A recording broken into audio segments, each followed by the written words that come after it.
পুরো গরমের ছুটিটা আমার মেয়ে ঘরে বসেই কাটিয়েছে। তার মধ্যে আমাদের কাজের বিশাল চাপ। তবু একদিনের সিএল নিয়ে একটু মেয়েকে আনন্দ দিতে গরমের ছুটির শেষ লগ্নে এসে একটু Nicco Park Water World explore করতে গেলাম। কোনোদিনও এর আগে আসিনি। দুটো ড্রাই আর ওয়াটার পার্কের একসাথে টিকিট কাটতে হয়। এটার ওয়াটার পার্কে আলাদা করে কোনো টিকিট হয় না। এই ব্যবস্থাটা একটু হলে ভালো হয় আমার মনে হলো। যাই হোক, আমাদের এই এক্সপ্লোরেশন নিয়ে আমি একটা ছোট ছড়া লিখেছি, দেখুন আপনাদের ভালো লাগে কিনা।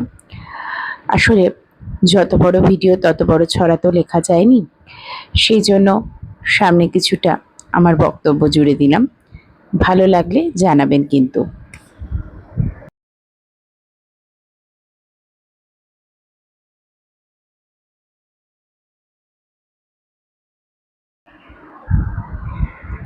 মাথার উপর দুজনেরই কাজের পাহাড় প্রমাণ চাপ। স্কুল খুললেই পরীক্ষা, আবার সোনা মেয়ের মন খারাপ।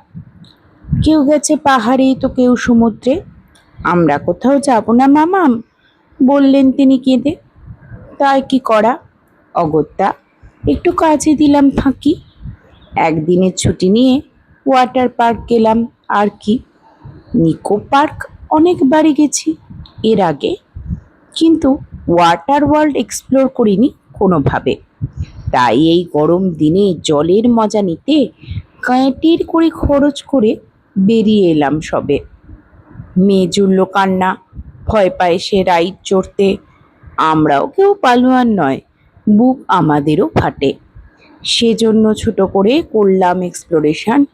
লেজি ডে লেজি রিভার দিল স্যাটিসফ্যাকশন। রেন ড্যান্স আর নকল ঢেউতে গড়াগড়ি খেয়ে ড্রাই পার্ক গিয়ে গলদ ঘর্ম হয়ে গেলাম শেষে। কোনো রকমে মিরর ওয়ার্ল্ড আর ঘোড়া চেপে চললাম সিসি2-এ কিছু খাবার খেতে। বারবিকিউ নেশন বন্ধ ছিল, তাই অগত্যা বিলিতি বার্গারে ভরসা এলো। তাই খেয়ে বাড়ি ফিরে হলাম আমরা ঢের। বুকের পাটা থাকলে ভয়ঙ্কর স্কাইলুপ রাইডে চড়ে দেখান, ডেয়ার দিলুম আপনাদের।